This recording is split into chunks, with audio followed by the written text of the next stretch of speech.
Welcome back to my channel. Movie शुरू होती है तो हम जंगल में एक जंगली आदमी को देखते हैं जो किसी मिस्टीरियस चीज से भाग रहा होता है और भागते हुए वो एक स्ट्रीम में जाकर गिर जाता है। मगर जब वो उस नदी से ऊपर आने की कोशिश करता है तो वो टहनी टूट जाती है जिसे पकड़कर वो ऊपर चढ़ने की कोशिश कर रहा था और वो वापस पानी में गिर जाता है। उसके बाद कोई अनजान चीज उसे पानी के अंदर ही खींच लेती है। उसके बाद पानी के ऊपर फूल की कुछ पत्तियां भी गिरती हैं। उसके बाद सीन शिफ्ट होता है न्यूयॉर्क में, जहाँ एक फार्मास्यूटिकल कंपनी में मीटिंग चल रही होती है। यहाँ कंपनी हेड गोल्डन नाम के आदमी को कहा है कि तुमने हमसे प्रॉमिस किया था कि तुम फ्लू से लेकर कैंसर तक हर दवा दोगे, मगर तुम ऐसा कुछ भी नहीं कर पाए, इसलिए ये सारा प्रोजेक्ट हम एक दूसरी कंपनी को दे रहे हैं। गॉर्डन अपने साथी डॉक्टर जैक से कहता है कि उन्हें बताओ। डॉक्टर जैक उन्हें एक फूल के बारे में बताता है। इस फ्लावर का नाम होता है पेरिनिया इमोर्टलिस द ब्लड ऑर्किड। ये फ्लावर 7 साल में सिर्फ 6 महीने के लिए ही खिलता है। वो बताता है कि 1892 में पहली बार उसे देखा गया था और इस फूल के अंदर ऐसे केमिकल हैं जो इंसान की उम्र के सेल्स को बढ़ा सकता है। इससे इंसान न सिर्फ लंबे अरसे तक जिंदा रहेगा बल्कि वो बहुत लंबे अरसे तक जवान भी रहेगा। हमारी किस्मत अच्छी थी कि कुछ ही वक्त पहले हमें उस फूल का एक सैंपल मिला था जो बोर्नियो से लाया गया था। हम उस पर एक्सपेरिमेंट कर रहे थे मगर एक्सपेरिमेंट के दौरान वो खराब हो गया, इसलिए हमें और फूलों की जरूरत होगी। और प्रॉब्लम ये है कि अब ये सिर्फ 2 हफ्तों तक ही खिला रहेगा, इसके बाद ये 7 सालों बाद दोबारा आएगा। अब फार्मास्यूटिकल कंपनी के सीईओ वो ने कहते हैं कि तुम बोर्नियो जाओ और किसी भी कीमत पर उस फूल को हासिल करो। अब यहाँ से 6 लोगों की टीम बोर्नियो जाती है, मगर बोर्नियो के जंगलों में जाने के लिए उन्हें नदी को पार करना होगा। ये सीजन बारिशों का होता है, इसलिए कोई भी अपनी बोट को पानी में नहीं ले जाना चाहता। मगर बिल जॉनसन नाम का एक आदमी उन्हें भारी रकम के बदले पानी के उस पार ले जाने के लिए रेडी हो जाता है। अब ये 6 बिल जॉनसन और उसका असिस्टेंट सभी बोर्नियो के जंगल की तरफ निकल जाते हैं। बिल के पास यहाँ पर उसका एक बंदर भी होता है जिसका नाम कॉन्ग है। पूरा दिन नदी से सफर करने के बाद रात को जब ये आगे बढ़ रहे होते हैं तो कॉन्ग देखता है कि सामने आम का दरख्त है। वो आम को खाने के लिए आम को पकड़ लेता है, लेकिन तब तक बोट नीचे से निकल जाती है। कॉन्ग लगातार जंगल के रास्ते बोट का पीछा कर रहा होता है। तभी वो देखता है कि एक एनाकोंडा उसकी तरफ बढ़ रहा है। वो उससे बचने के लिए ट्री पर चढ़ जाता है।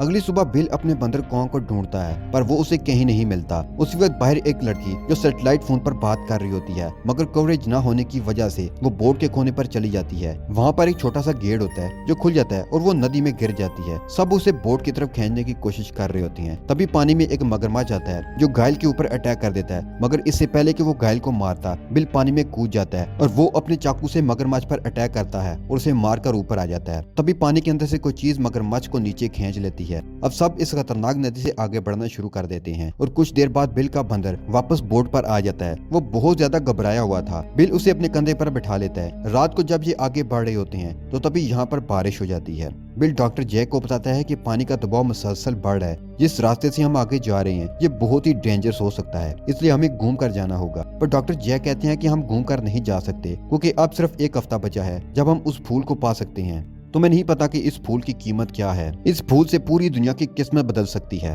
बिल कहता है कि अगर तुम चाहती हो कि मैं खतरनाक रास्ते से आगे बढ़ूं तो तुम्हें मुझे $50,000 और देने होंगे। डॉक्टर जैक उसके लिए मान जाते हैं। बिल एक और शर्त रखता है। वो कहता है कि अगर कुछ भी गड़बड़ हुई तो तुम सबको वही करना होगा जो मैं कहूंगा। जैक मान जाता है। अगली सुबह जब ये नदी से आगे बढ़ रहे होते हैं तो बिल देखता है कि नदी में बाढ़ आई है। उसकी बोट का स्टीयरिंग जाम हो जाता है जिस वजह से कश्ती लगातार आगे बढ़ने लगती है। बिल समझ जाता है कि आगे प्रॉब्लम है, उस सब को उठा देता है और अब वो बोट को रिवर्स करने के लिए ब्लेड ऑन करता है, लेकिन पानी के अंदर ब्लेड्स भी बंद हो जाते हैं। फिर उनकी बोट एक बहुत बड़े झरने से नीचे गिर जाती है। हालांकि किसी की जान तो नहीं जाती, लेकिन अब ये बोट खो चुके हैं। बिल इन सबको बताता है कि यहाँ से कुछ ही दूर दूसरी नदी है, वहाँ पर मेरा एक दोस्त बोट चलाता है। अगर किसी तरह हम वहाँ पहुँच जाएं तो हम अपनी मंजिल तक पहुंच सकते हैं। बिल उन्हें वहां जाने के लिए 2 रास्ते बताता है। एक रास्ता नदी का होता है जहां से उन्हें 2 दिन लगेंगे, और अगर ये जंगल के रास्ते गए तो शाम तक ये वहां पहुंच जाएंगे। बिल सैटेलाइट फोन से अपने उस दोस्त को फोन करता है और कहता है कि मुझे तुम्हारी बोट की जरूरत है।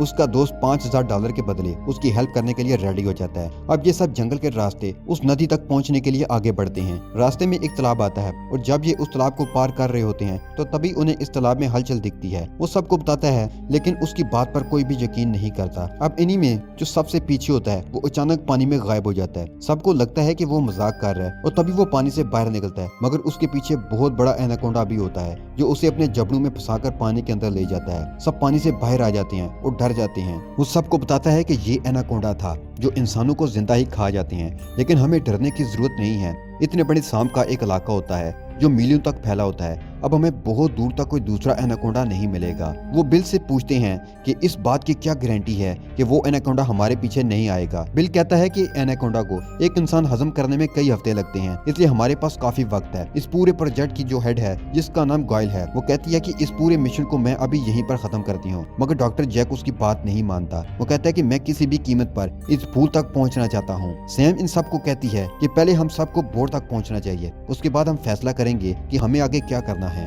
यहाँ से निकलने से पहले बिल जैक से कहता है कि एक बार हम यहाँ से बोर्ड तक पहुँच गए तो उसके बाद ये सफर यहीं पर खत्म हो जाएगा। मैं तुम्हें महफूज जगह तक पहुँचा दूंगा। जैक कहता है कि तुमने मुझसे सौदा किया था।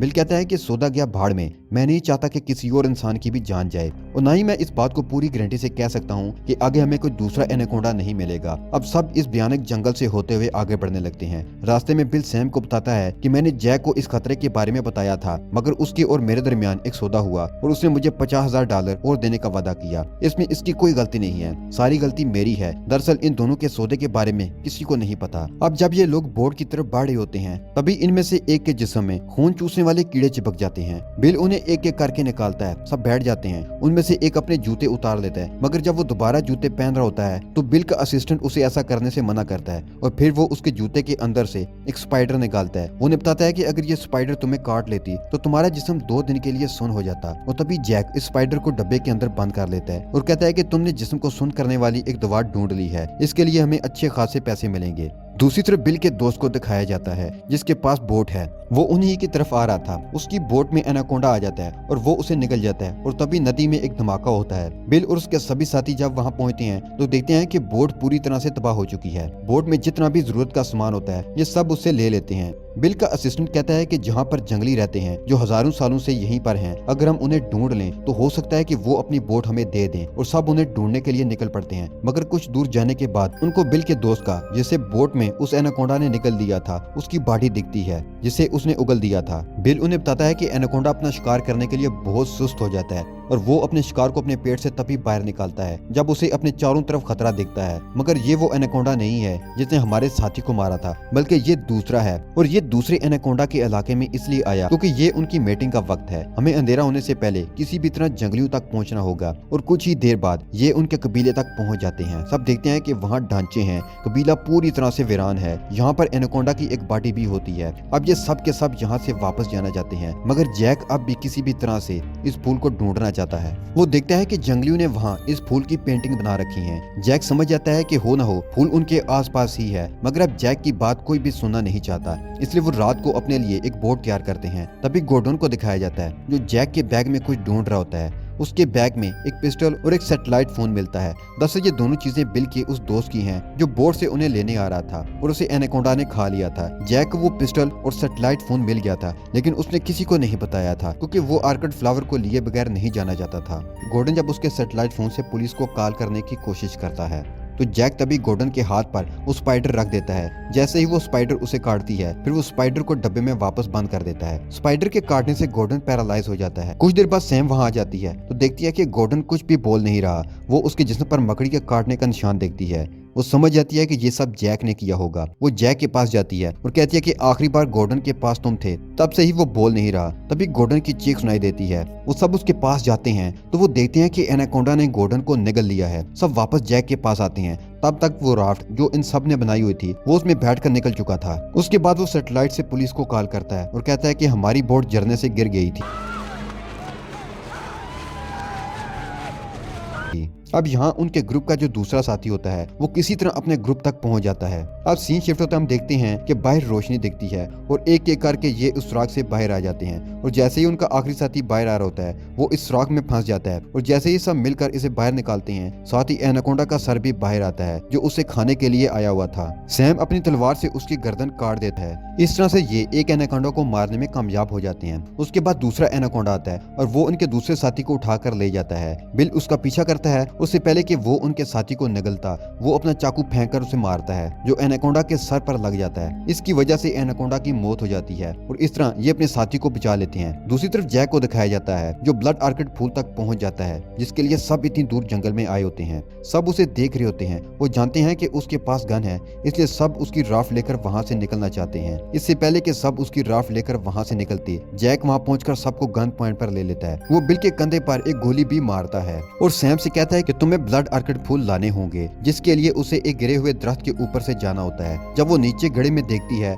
तो वहाँ एक मेल और फीमेल एनाकोंडा होते हैं जो मेटिंग कर रहे होते हैं। सैम किसी तरह इन फूलों तक पहुंच जाती है। वो जैक के बैग में फूल भरकर वापस आ रही होती है। जैक से कहती है कि तुम्हें अपनी गन को फेंकना होगा, नहीं तो मैं फूल नीचे फेंक दूंगी। जैक उसके दोस्त की तरफ गोली चलाता है और कहता है कि अगर तुमने बैग मेरी तरफ नहीं फेंका तो मैं इसे मार दूंगा। सैम को मजबूरी में बैग उसकी तरफ फेंकना पड़ता है और जैसे वो बैग उठाता है, बिल पीछे से उस पर अटैक करता है, जिससे बैग दूर जाकर गिरता है और उसके बैग में जो मकड़ी होती है वो बैग से बाहर निकल जाती है। और जैसे ही जैक अपने बैग को कंधे पर डालता है, वो मकड़ी उसे काट लेती है, जिस वजह से उसका जिस्म पैरालाइज हो जाता है और वो बैग के साथ खुद भी उस गड्ढे में गिर जाता है जहाँ पर एनाकोंडा है। सैम गिरे हुए ट्री से होते हुए वापस उस दोस्त के पास आने की कोशिश कर रही होती है, तो तभी उसका पाँव अटक जाता है और वो भी इस गड्ढे में गिर जाती है जहाँ पर जैक गिरा होता है। एनाकोंडा जैक को पकड़ लेते हैं, जिस वजह से सैम को ऊपर आने का मौका मिलता है। अब हम देखते हैं कि एक एनाकोंडा ऊपर आ जाता है और उनकी एक साथी गायल ऑयल का एक टैंक उठाती है और उस एनाकोंडा का ध्यान अपनी तरफ करती है। एनाकोंडा उस ऑयल के टैंक को अपने मुंह में पकड़ लेता है।